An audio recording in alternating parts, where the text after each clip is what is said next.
나는 운동회가 싫었다. 사실 모든 엄마가 오는 날이 싫었다. 초등학교 1학년 때 운동회가 있었는데 선생님은 그날 아침부터 말했다. 오늘은 부모님 오시는 날이니까 신나게 즐기라고. 아이들은 각자 자랑했다. 우리 엄마는 김밥 싸온댔다? 우리 엄마는 휴가 내고 온다 그랬다. 나는 작게 말했어. 우리 엄마도 올 거야.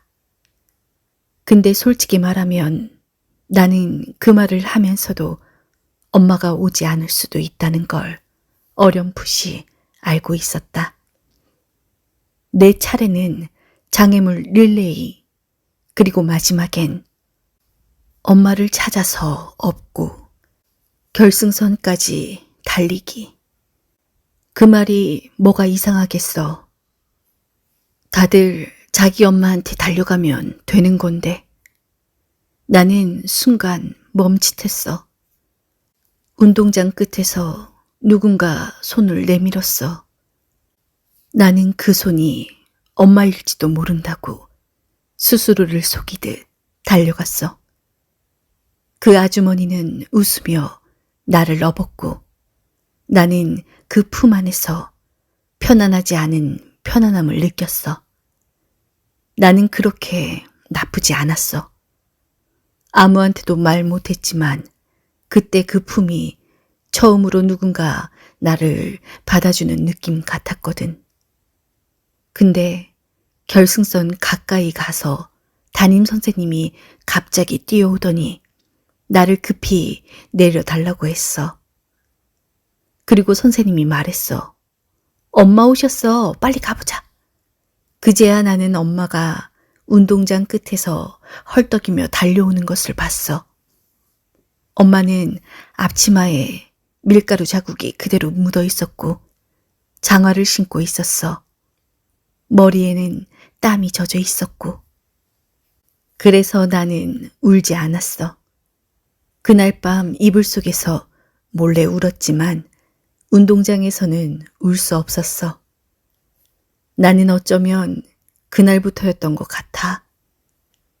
누군가 늦어도 책망하지 않는 사람으로, 누군가 실수해도 감싸는 사람이 된 건, 그건 내 엄마가 그날 너무 늦게 왔기 때문이 아니라 너무 숨가쁘게 달려왔기 때문이었어. 초등학교 4학년 봄이었어. 그날도 평범한 날이었다고 생각하고 싶었는데 사람의 인생은 아무 이유 없이 달라지는 날이 있어. 그날이 그랬어. 쉬는 시간, 반안이 소란스러웠어. 누군가 돈을 잃어버렸다고 했어. 아마 5,000원쯤 되는 돈이었을 거야.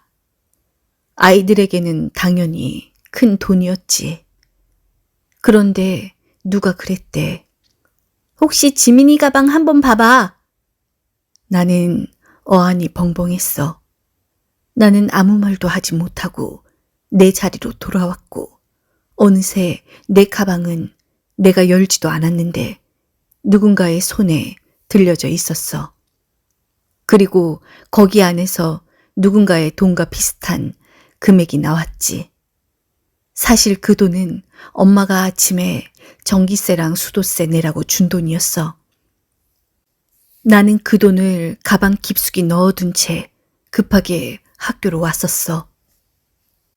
내가 뭘 설명하기도 전에 선생님은 교탁 앞에 나를 세웠어. 왜 그랬니? 사정이 있으면 말해봐. 나는 사정이 있었어. 정말로 사정이 있었는데 그 순간에는 사정을 말하면 말할수록 진짜 같지 않게 느껴졌어. 나는 더 이상 말을 하지 않았어. 아니, 말을 할 수가 없었어. 그날 내 가방은 모두가 보는 앞에서 열렸고 돈이 나오는 순간 애들은 이미 다 결론을 내린 얼굴이었어. 그중 한 아이는 작게 중얼거렸어. 원래 쟤 좀 수상했잖아. 그 말이 가장 크게 들렸어. 나는 도둑이 아니었어.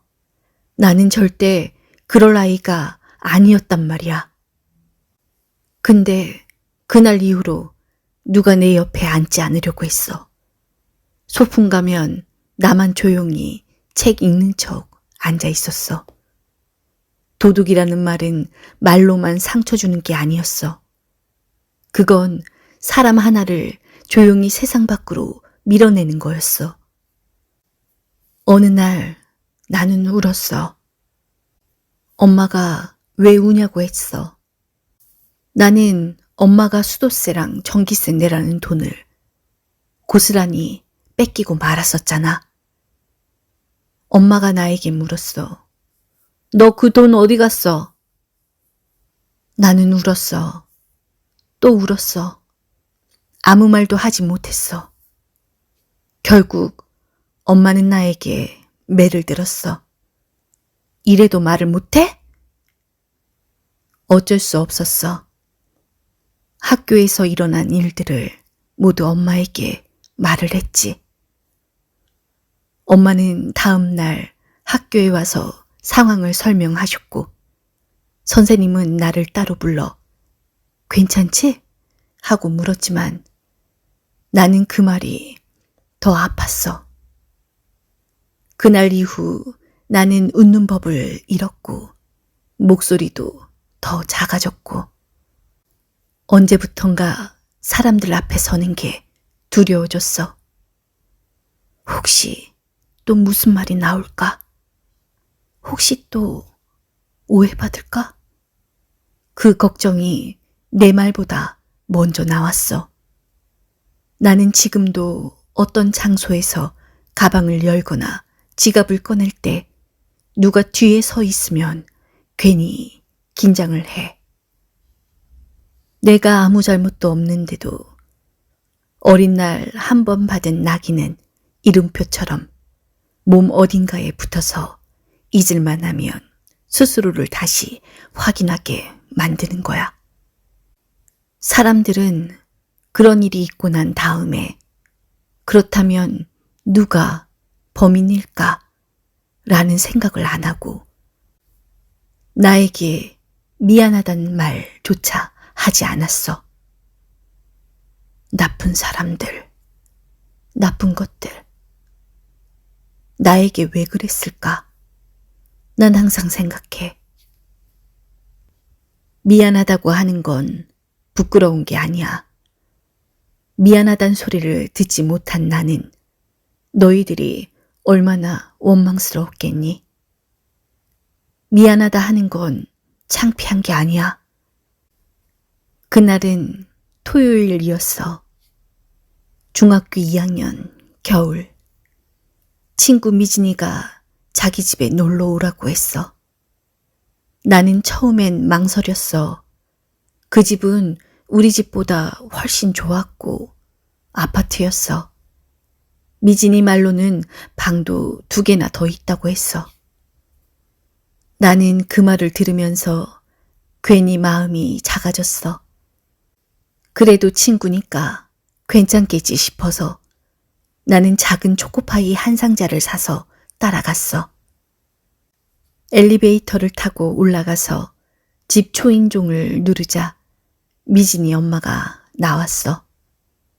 그 순간 걔네 엄마의 눈빛을 나는 아직도 기억해. 딱 1초, 딱 한 번, 머리끝부터 발끝까지 훑는 그 눈길. 그리고 그 다음 그 엄마는 미진이에게만 말했어. 쟤는 왜 데리고 왔어? 나는 그 말을 들었어. 내가 그 말을 못 들었을 거라 생각했겠지만 그게 더 슬펐어. 미진이는 대답하지 못했고 나는 어색하게 웃었어. 그리고 그 집 소파 끝에서 내 몸을 최대한 작게 접어 말없이 앉아 있었어. 물도 과일도 아무것도 없이 미진이 앞에만 놓였어. 나는 그냥 테이블에 올려진 TV 리모컨만 바라봤어. 어쩌면 그때 그 집에서 나는 투명 인간이었던 것 같아. 시간은 그렇게 흘렀고 시계를 보다가 그냥 말없이 자리에서 일어났어. 나 좀 먼저 갈게. 그 집 엄마는 대꾸도 안 했어. 나는 미진이 얼굴을 못 보고 신발을 신었어. 그날따라 양말이 하나는 구멍이 나 있었고 내가 고개를 숙일 때마다 등 뒤에서 그 눈길이 느껴졌어. 그 집에서 나오는 동안 나는 속으로 생각했어. 내가 뭘 그렇게 잘못했을까? 나는 뭔가 부족한 아이였을까? 내가 들고 간 초코파이 상자가 부끄러웠을까? 아니면 내 옷이 후줄근했을까? 말투가 촌스러웠을까? 나는 계속 내 잘못을 찾았어. 그날 이후 나는 누구 집에 초대받는 게 두려워졌어.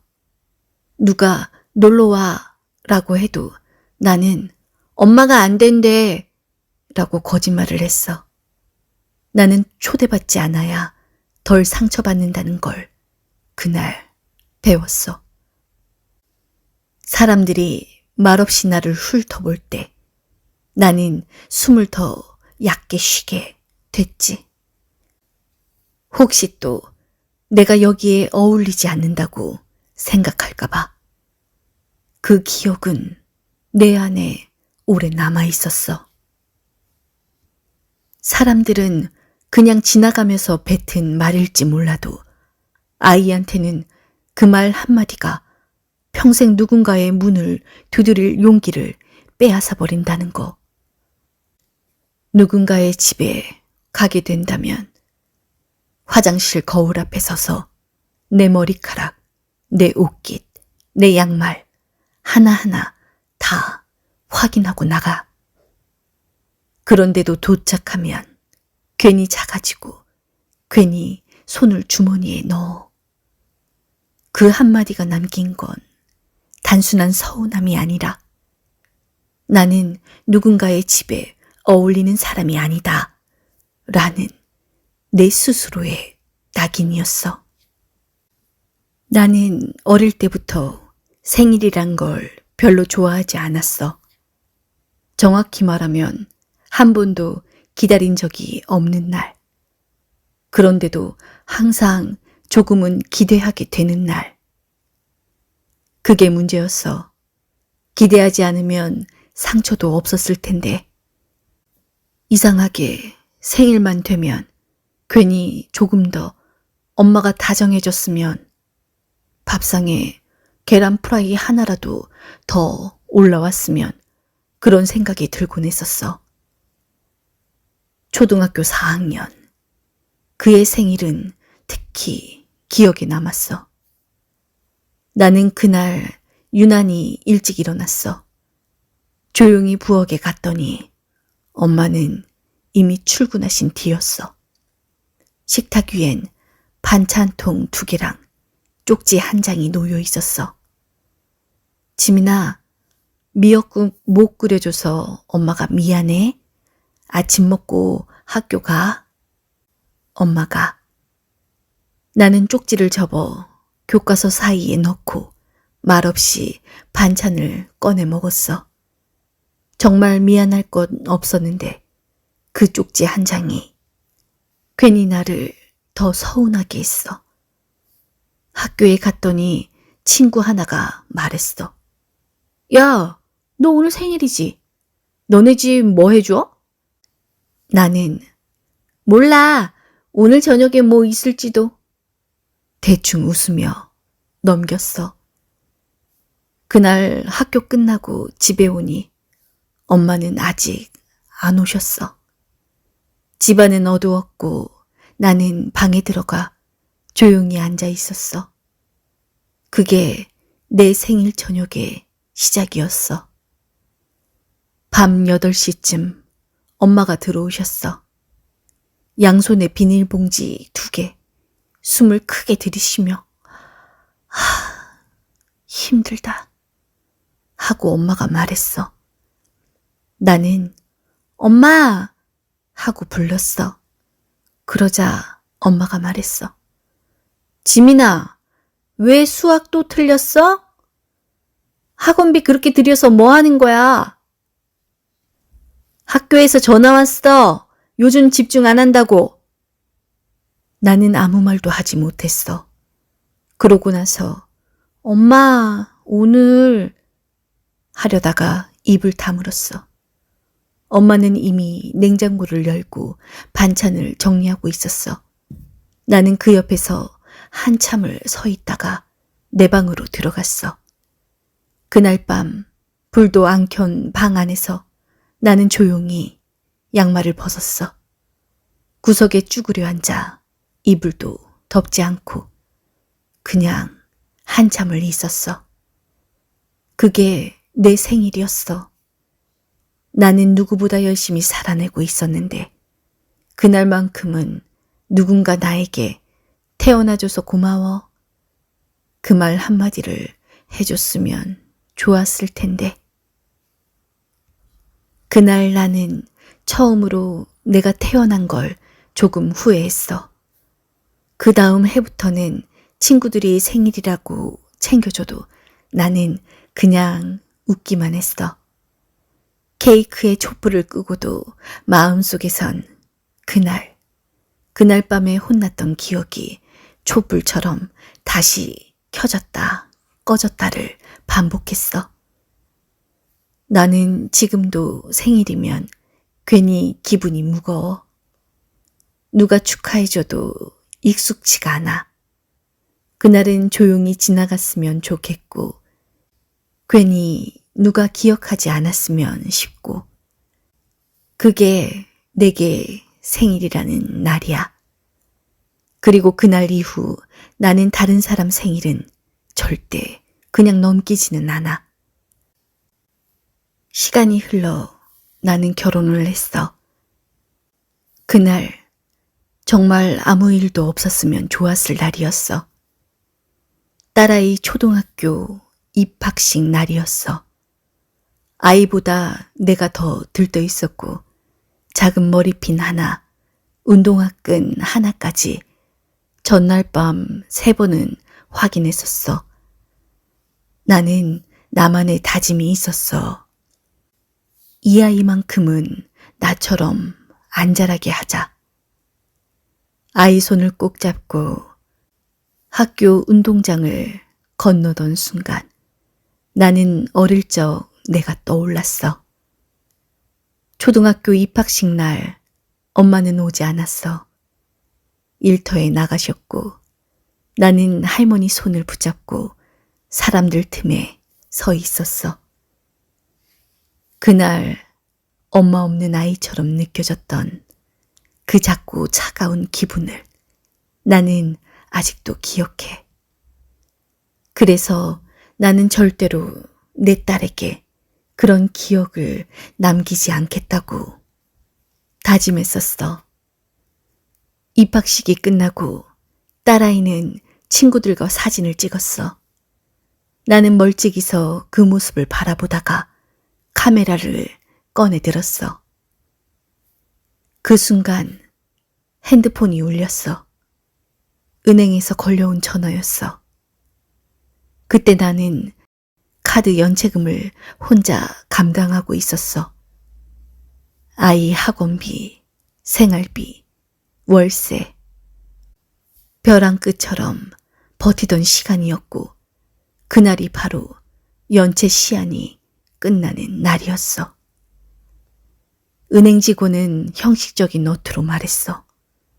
고객님, 오늘 입금 안 되시면 신용불량 등록 들어갑니다. 혹시 담보 가능하신 부동산이나 차량 있으신가요? 나는 사람들 속에서 작게 대답했어. 없어요. 그 순간 눈물이 핑 돌았지만 입을 틀어 막았어. 딸아이가 나를 보고 있었기 때문이었어. 나는 그의 앞에서 무너질 수가 없었어. 그날 저녁 집에 와서 딸아이가 내 무릎에 앉아 자기가 만든 학교 그림책을 보여줬었어. 엄마, 여기 와봐. 여기 엄마랑 나랑 손잡고 있는 거야. 엄마는 항상 나랑 같이 있잖아. 그치? 나는 그 말에 대답을 못했어. 목구멍까지 울음이 차올랐지만 그의 손을 덥석 잡고 작게 고개를 끄덕이기만 했어. 그리고 아이방 불을 끄고 나온 뒤 나는 욕실 바닥에 주저앉아 숨도 못 쉬게 울었어. 그 어떤 소리도 내지 않고 그저 눈물만 턱선까지 흐르게 놔뒀어. 그때 알았어. 엄마가 된다는 건 아무도 모르게 우는 법을 몸으로 배워가는 일이라는 걸. 딸아이 앞에서는 절대로 울지 않겠다고. 왜냐면 그의 이 세상에선 내가 가장 튼튼한 사람이었으면 했기 때문이야. 결혼하고 처음 시댁에 인사 갔을 때 시어머니가 내 손을 꼭 잡고 말하셨어. 우린 진짜 사람 좋고 단순한 집이야. 너무 어렵게 생각하지 마라. 며느리는 네가 처음이니까 내 딸처럼 생각할게. 그 말이 그때는 참 따뜻하게 들렸어. 나는 진짜 그 말을 믿었으니까. 근데 결혼하고 한 달도 안 돼서 그 말이 딸처럼이 아니라 딸보다 못하게 라는 뜻이라는 걸 알게 됐어. 시어머니는 남편 여동생, 그러니까 시누이를 세상에서 제일 아끼셨어. 그 애는 직장도 없이 집에서 쉬고 있었고 일도 안 하면서 나 그냥 엄마랑 같이 있을래. 그렇게 말하곤 매일 늦잠을 자고 늦게 일어나 밥 차려달라고 했었어. 나는 시댁에서 아침 6시에는 무조건 일어나야 했어. 심지어 내가 임신 초기였을 때도 입덧으로 겨우 일어나 화장실에서 토하고 나온 나한테 시어머니가 하신 말씀이 그래도 며느리가 새벽에 일찍 일어나야지. 몸이 아프면 마음으로라도 움직여야 한다. 그 말을 듣고 나는 그날 물을 마시다가 그 물을 목에서 넘기지 못했어.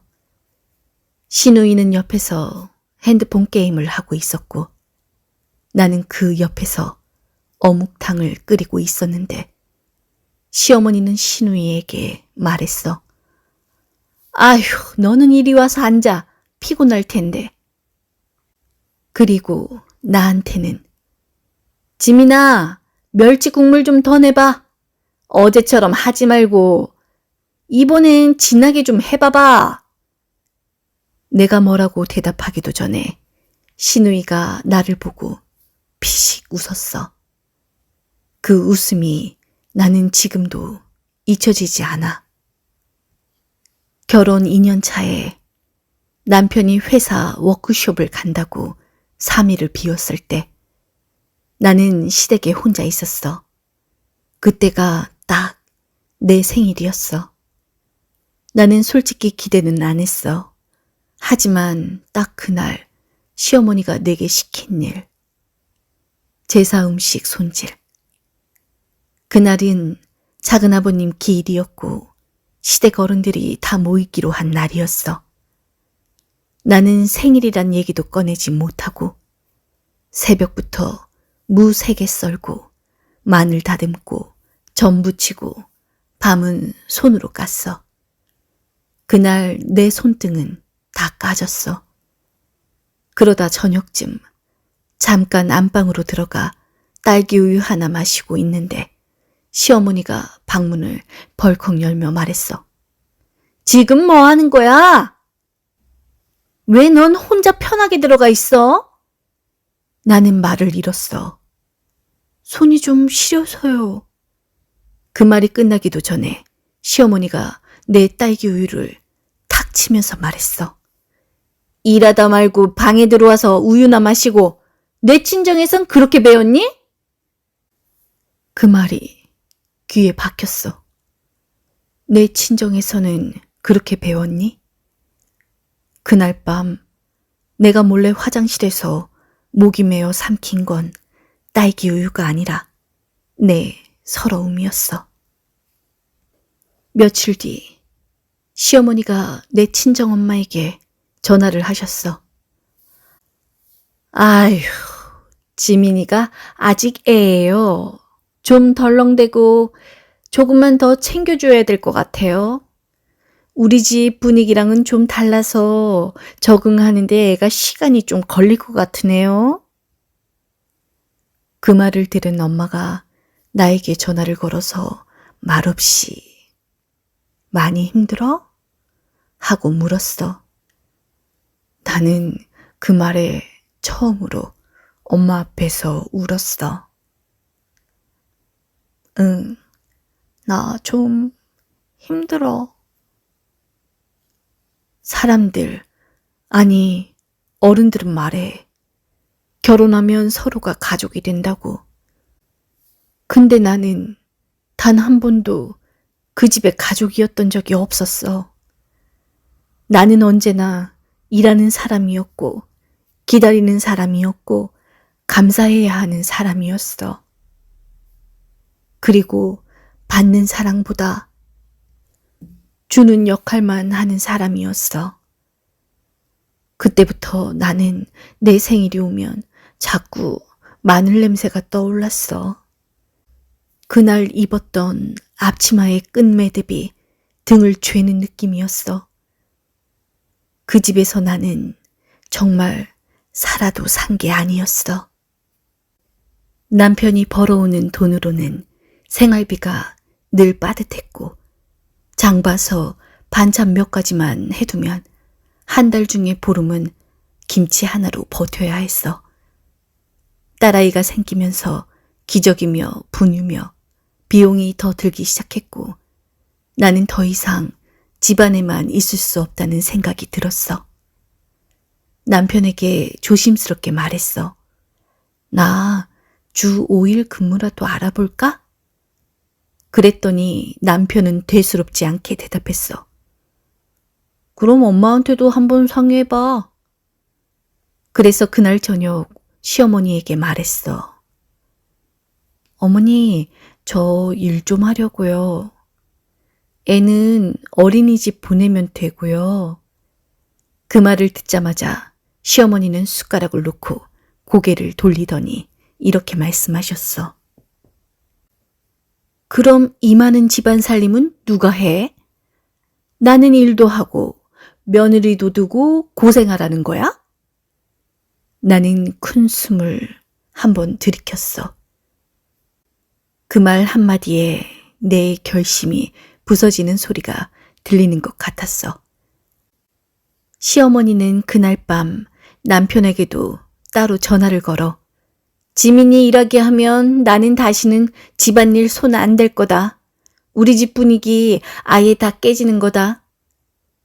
그 말을 들은 남편은 말없이 고개만 숙였고 나는 일을 나간다는 말이 이렇게까지 집안을 어지럽히는 말인 줄 몰랐어. 더 기가 막힌 건 시누이는 집에 있으면서도 밥 한 끼 먹고 나면 그릇을 싱크대에 담가두지도 않고 그대로 거실로 나가 리모컨을 손에 쥐고 텔레비전 채널을 돌리기 바빴어.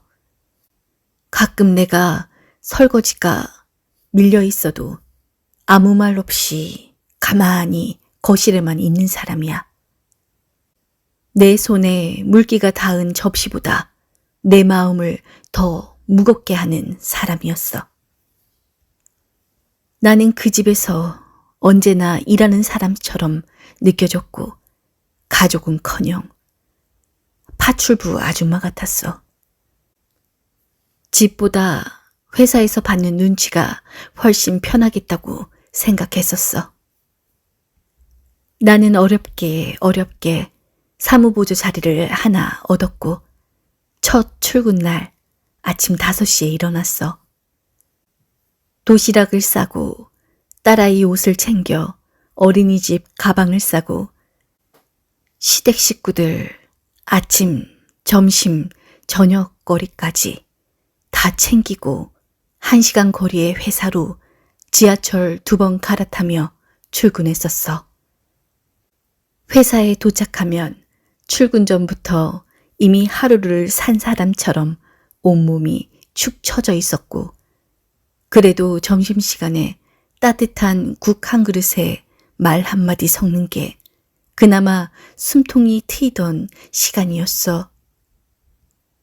집에 돌아오는 길, 지하철 의자에 앉아 졸다가 고개를 툭 떨굴 때면 눈물이 나오려다 입술을 깨물며 삼켰어. 집에 도착하면 시어머니는 말했어. 아휴, 지민아, 밖에서 사람 노릇하고 왔다더니 집에서는 또 사람 구실을 못하네? 나도 사람인데 어떻게 저렇게 이야기할 수 있을까? 시어머니도 딸이 있는데 어떻게 나한테 이럴 수 있을까? 엄마는 그해 겨울부터 조금씩 몸이 안 좋기 시작했어. 처음엔 그냥 기운이 없다 하셨고 조금만 걸어도 숨이 찬다 하셨지만 그걸 엄마 특유의 괜찮아 란 말로 눌러 버리셨어. 나는 서울에 있었고 엄마는 지방에 혼자 계셨어. 오빠는 연락도 없이 지냈고 아빠는 오래전에 돌아가셨고 엄마에겐 나 하나뿐이었어. 병원에 모시고 갔더니 당뇨가 심각했고 폐도 좋지 않다고 했어. 면역이 떨어져서 감기 하나에도 위험할 수 있다는 말까지 들었어. 나는 그 자리에서 눈물이 왈칵 쏟아지려는 걸 간호사 앞이라서 참고 또 참았어. 엄마는 그저 나는 괜찮으니까 지민이 너 네 일 먼저 해. 너무 무리하지 마. 그 말만 반복하셨어. 하지만 그 말이 가장 무거운 짐처럼 들렸어. 나는 하루 이틀 병원에 엄마를 모시고 다니며 곁을 지켰어. 하지만 결국 나는 다시 출근해야 했어. 왜냐고? 돈이 없었기 때문이지. 엄마 약값이며 검사비며 남편의 월급 하나론 도저히 감당이 안 됐어. 나라도 일하지 않으면 이 집은 무너질 수밖에 없었어. 그렇게 나는 엄마의 손을 한번 꼭 잡고 회사에 다시 출근했어. 그날 아침 아직 해가 뜨기 전 기차역으로 향하는 발걸음이 그렇게 무거운 건 처음이었어. 몸보다 마음이 더 아팠어. 회사까지는 1시간 거리. 지하철 2번 갈아타고 비 오는 날이면 구두 안이 다 젖은 채로 회의실에 들어가야 했어. 그런데 그날따라 회사에서 일이 터지고 말았어. 팀 전체가 준비하던 보고서에 심각한 수치 오류가 있었고 그 책임을 내가 뒤집어 썼어. 실제 수치를 입력한 건 다른 직원이었지만 최종 체크는 내 담당이라는 이유로 나는 회의실 한복판에서 팀장에게 이렇게 말을 들었어. 지민 씨, 이런 기초적인 실수도 못 걸러내면 업무 역량 자체가 문제인 거 아닌가요? 나는 순간 숨이 막혔어. 변명하고 싶었어. 그건 제가 직접 작성한 파트가 아닙니다. 말하고 싶었어. 하지만 회의실 안의 공기, 사람들의 표정, 이미 나는 실수한 사람이 되어버렸어. 나는 그 자리에서 고개를 숙였어. 그리고 작게 말했어. 죄송합니다. 그날 이후 사무실 안의 분위기는 싸늘했고 커피 타러 가는 길에도 속삭이는 소리들이 들렸어. 지미 씨 요즘 상태가 안 좋아 보여? 사실 원래 그 정도 실력 아니었어? 나는 내가 아닌 실수로 하루아침에 신뢰를 잃는 사람이 되었어. 하지만 나는 회사를 그만둘 수 없었어. 나에겐 엄마가 있었고 아이도 있었고 버텨야 할 사정이 있었어. 그래서 나는 그날 밤 욕실 불을 끄고 타일 바닥에 앉아 입을 틀어막고 울었어. 엄마를 지키고 싶었고 딸아이에게 맛있는 거 먹이고 싶었고 나는 그 두 사람 사이에서 조용히 부서지고 있었어. 엄마 병간호와 직장, 아이 키우는 일, 모든 게 하루하루 내 체력과 감정을 조금씩 갉아먹고 있던 그때였어. 그 와중에 내 마음 한쪽에서 자꾸 이상한 감정이 자라나기 시작했어. 남편이 점점 말을 아꼈고 같이 밥을 먹을 때면 휴대폰을 더 자주 들여다봤고 예전에는 내 얘기를 잘 들어주던 사람이 요즘은 대답도 짧고 심지어 고개를 들지도 않았어. 오늘 어땠어? 그냥 뭐 괜찮았어. 대화는 그렇게 점점 짧아졌고 공기는 점점 차가워졌어. 나는 내가 너무 예민한가 싶었어. 이 모든 게 스트레스 때문일 거라고 애써 넘기려 했어. 근데 그건 착각이었어. 어느 날 남편이 샤워하러 들어간 사이 탁자 위에 놓인 그의 휴대폰이 울렸어. 카카오톡, 고2반 김미정. 프로필 사진은 중년의 여성, 꽃사진이 배경이었어. 나는 손을 뻗었어. 아니, 정확히 말하면 내 손이 먼저 움직였어.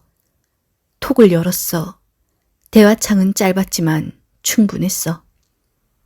그때 너 진짜 멋있었는데 기억나? 네가 결혼 안 했으면 나 어쩔 뻔했냐? 요즘은 나 사실 너 생각 많이 나더라? 그 밑에는 남편의 답장. 미정아, 왜 그런 말을 해? 그런 말 들으면 흔들리잖아. 심장이 쿵 내려앉는 느낌이었어. 나는 그 순간 주방 쪽으로 천천히 걸어가 찬물 한 컵을 들이켰어. 손이 떨려서 컵이 딸깍 소리가 났어. 남편은 아무것도 모르고 욕실 문을 열고 나왔어. 나는 아무 말도 하지 않았어. 그날 밤 나는 잠을 자지 못했어. 남편은 코를 골며 자고 있었고 나는 그 옆에서 눈을 감고 입술을 깨물며 이건 뭐지? 내가 뭘 잘못했지? 계속 생각만 했어. 그리고 아침에 남편에게 말했어. 김미정, 누구야? 남편은 화장실 가려다 멈췄어.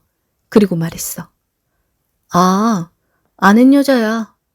고등학교 동창, 그냥 옛날 얘기하다가 가끔 연락한 거야. 별거 아니야. 나는 말했어. 별거 아니야? 그런 말을 아내 앞에서 별거 아니라고 해? 남편은 대답 대신 고개를 돌리고 말했어. 왜 그렇게 민감하게 굴어? 피곤하게?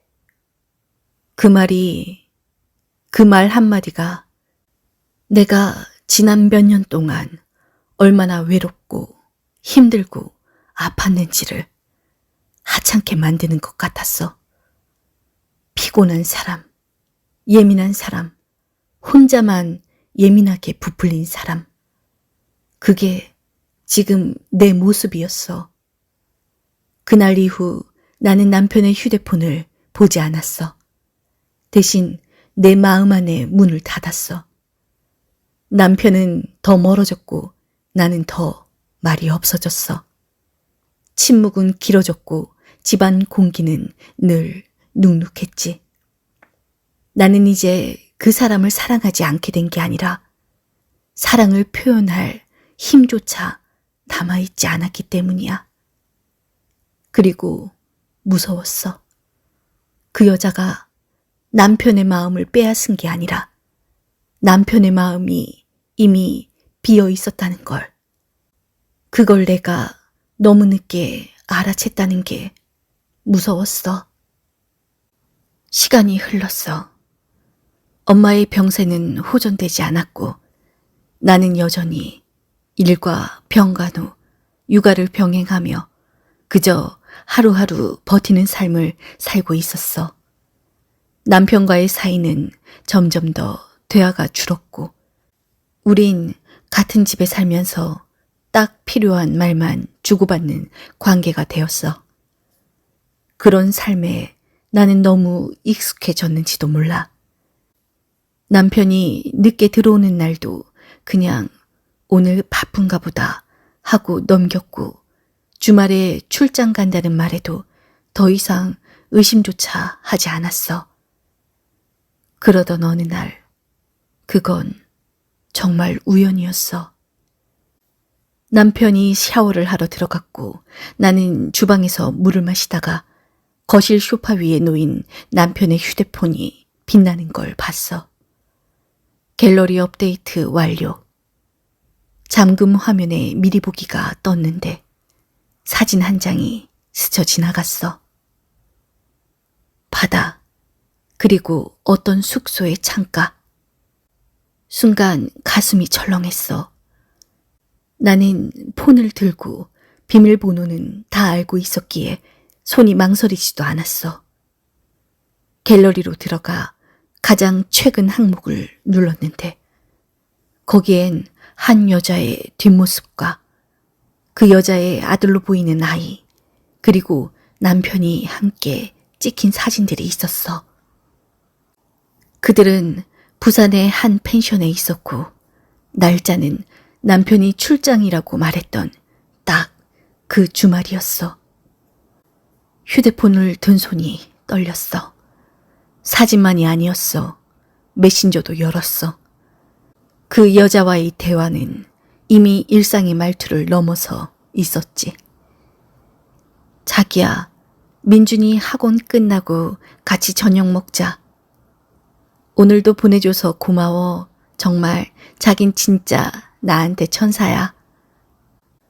나 자기 없었으면 진짜 큰일 날 뻔했어. 그리고 남편의 답. 내가 너 책임진다 했잖아. 이젠 너랑 민준이밖에 없어. 나는 숨이 막혔어. 그 여자, 이혼한 여자였어. 아들 하나와 함께 살고 있었고 남편은 이 여자에게 몇 달째 돈을 보내고 있었어. 그리고 그 돈은 남편이 몰래 대출을 받아 만든 돈이었어. 내 이름도 모르는 그 대출 서류. 우리 집 통장에는 없던 이체 내역. 그 모든 게 그 여자를 위해 쓰이고 있었던 거였어.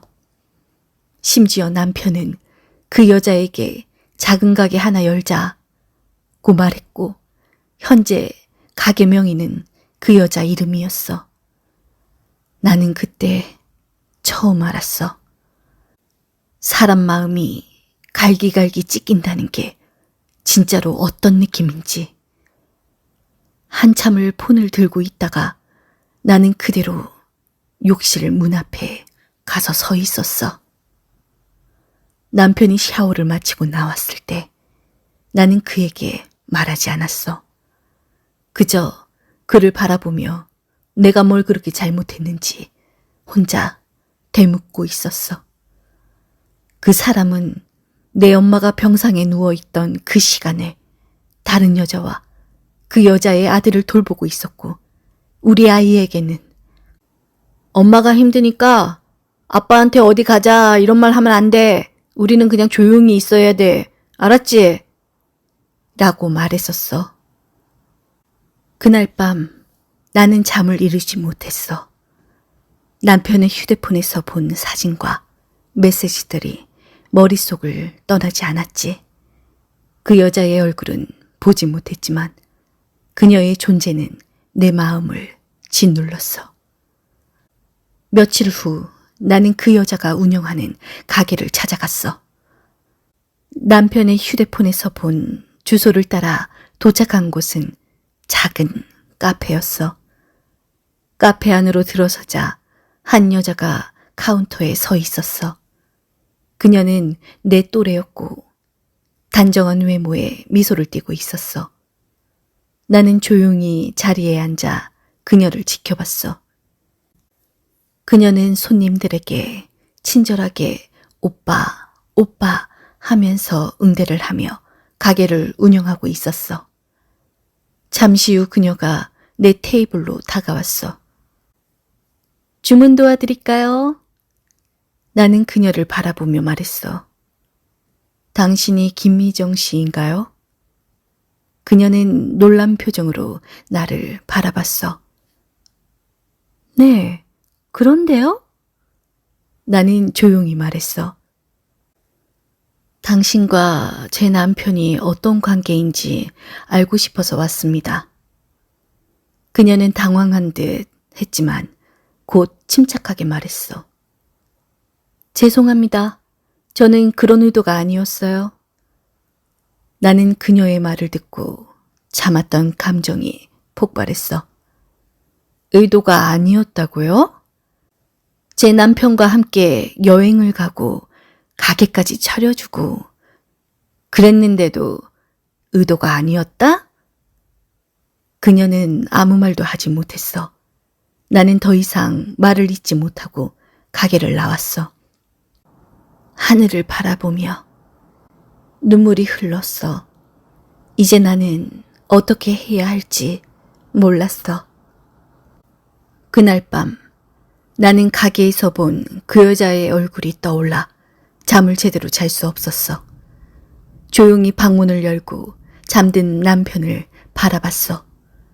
한때는 저 얼굴만 봐도 웃음이 났던 사람인데 이제는 숨소리 하나에도 화가 났어. 다음 날 아침 나는 남편의 눈을 똑바로 마주보며 말했어. 김미정 씨 가게 내가 어제 다녀왔어. 알고 있지? 남편은 젓가락을 들다 말고 멈췄어. 거길 왜 갔어? 내가 거길 왜 갔을 것 같아? 나는 조용히 말했어. 당신이 가봤으니까 나도 가봤어야지.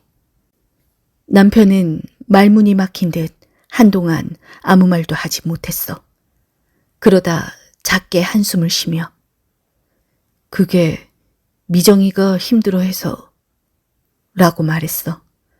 나는 그 말 한마디에 손이 덜덜 떨렸어. 힘들어서? 그래서 대출까지 받아서 가게 차려주고 그 여자 애까지 같이 키우겠다는 거야? 남편은 고개를 숙였어. 지민아, 너무 오래 너랑 대화가 없었잖아. 넌 엄마 간병에 회사에 아이까지 난 그냥 위로받고 싶었어. 나는 그 말을 듣고 어이가 없었어. 그래서 너는 위로받고 싶어서 내가 무너지는 건 괜찮다는 거야? 남편은 작게 말했어. 미안하다. 그 말, 미안하다는 말. 너무 늦게 들은 그 말이 나를 더 울컥하게 만들었어. 당신은 이제 내 남편이 아니야. 내 마음속에서 이미 오래전에 끝났어. 나는 조용히 자리에서 일어났어. 그 순간 내 마음속 묵직하게 얹혀있던 무언가가 탁 하고 내려앉는 소리가 났어. 내가 그제서야 숨을 쉴 수 있었어. 남편의 외도, 시댁의 배신, 직장에서는 뒤집어 쓴 실수, 엄마의 병실, 아이의 뒷모습. 그 모든 걸 지나오고 나니 나는 내가 사람이 아니라 그저 버티는 어떤 기능처럼 느껴졌어. 그날 밤 나는 거실불도 켜지 않고 앉아 있었어. 모든 것이 정지된 듯한 그런 정적. 딸아이는 방에서 혼자 그림을 그리고 있었어. 나는 그 조그만 손끝에서 무슨 색을 쥐고 있을지 상상해보다 그마저도 놓아버렸어. 그러다 딸아이가 문을 열고 나왔어. 작은 발소리가 조용히 내게로 다가왔고 그 애는 내 앞에 말없이 앉았어. 그리고 말했어.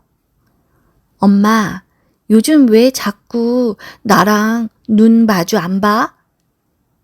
나는 아무 말도 못했어. 내가 뭐 잘못했어? 엄마가 나 많이 싫어졌어? 그 말에 심장이 찢어지는 줄 알았어. 나는 아이 앞에 무릎 꿇고 앉아 딸아이를 안았어. 그 아이는 작은 체구에 어떻게 그렇게 따뜻했는지 몰라. 아니야, 절대 아니야. 엄마가 너 때문에 지금까지 버틴 거야. 엄마가 우리 딸 얼마나 사랑하는데. 그렇게 속삭였어. 딸아이는 내 얼굴을 만지면서 말했어. 엄마는 요즘 자주 울어. 말은 안 해도 눈이 말하고 있어.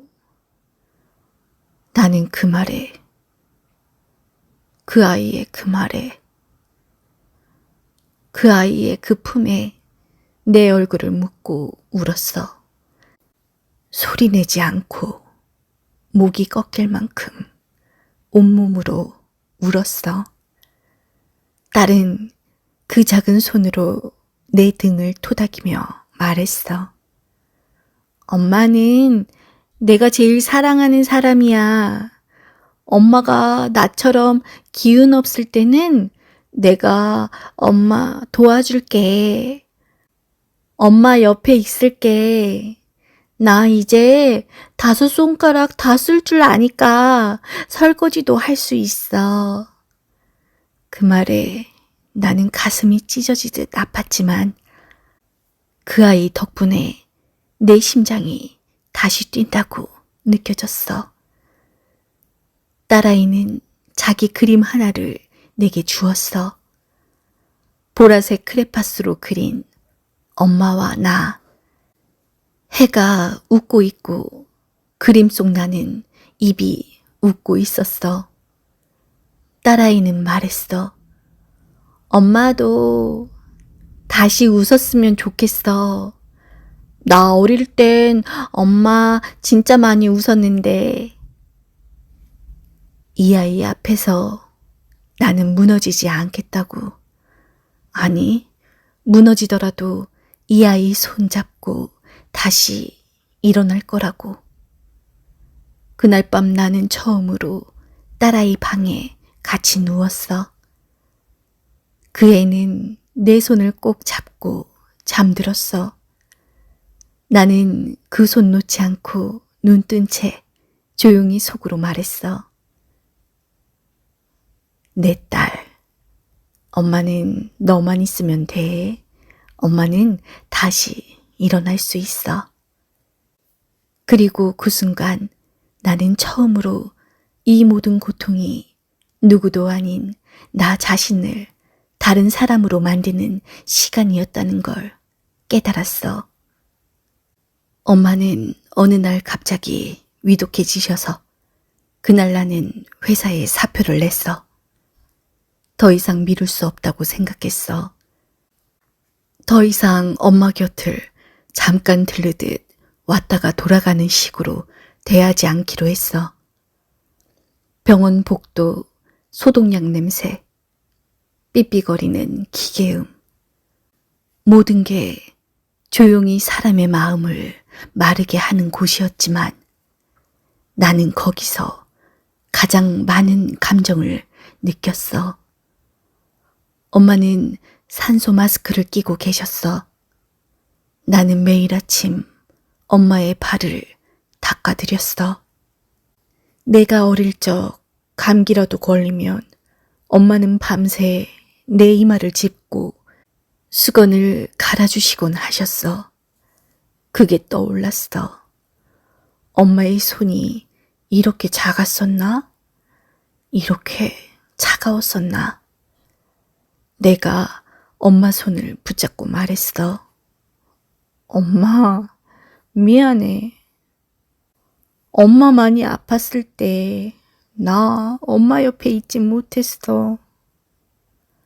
엄마는 고개를 살짝 흔들며 힘들게 말씀하셨어. 아니야. 나는 네가 그렇게라도 와줘서 고마웠어. 너는 늘 혼자였잖아. 어릴 때부터 너무 빨리 어른이 돼버렸지. 나는 그 말에 그만 눈물이 터졌어. 며칠 뒤 엄마는 편안하게 눈을 감으셨어. 그날 이후 집으로 돌아와 엄마 물건을 정리하던 중 서랍장 안쪽에 접힌 편지 한 통이 있었어. 노란 편지지, 고운 글씨, 지민이에게. 지민아, 엄마는 늘 내게 미안했어. 내가 널 충분히 안아주지 못해서, 늘 바쁘게만 살아서. 하지만 나는 늘 너한테 고마웠단다. 너는 나를 세상에서 가장 오래 사랑해준 사람이었어. 너의 침묵, 너의 웃음, 너의 조용한 손길, 엄마는 다 알고 있었어. 언제든 괜찮다. 힘들 땐 울어도 돼. 누구 눈치 보지 말고. 너는 충분히 잘했다. 나는 그 편지를 수십 번 다시 읽었어. 그리고 처음으로 엄마가 내가 아무 말 안 해도 내 속마음을 다 알고 계셨단 걸 진짜로 느꼈어. 이제 나는 엄마가 남겨준 그 편지를 내 책상 한쪽에 조심히 놓고 산다. 딸아이가 글씨를 익혀가며 조금씩 편지를 쓸 줄 알게 될 때쯤 그 아이에게도 이 마음을, 이 온기를 전해줄 수 있겠지. 그래서 나는 더 이상 남편이 어떻게 하든, 시댁이 뭐라 하든, 세상이 날 뭐라 하든 흔들리지 않는다. 왜냐면 이제 나는 엄마의 딸이고 딸아이의 엄마이고 그리고 나 자신이니까. 이제는 누구의 며느리도 누구의 아내도 아닌 그저 나로서 살아가기로 했습니다. 조금 늦었지만 괜찮다고 말해주고 싶어요. 버텨준 나에게, 웃어준 딸아이에게, 그리고 끝내 내 편이 되어준 내 엄마에게. 이젠 조금씩 나를 꺼내보려 합니다. 아무도 몰랐던 울고 있던 나를 토닥여 주려 합니다. 그동안 말 한마디 못하고 참고 견디기만 했던 당신에게도 정말 수고 많았어요.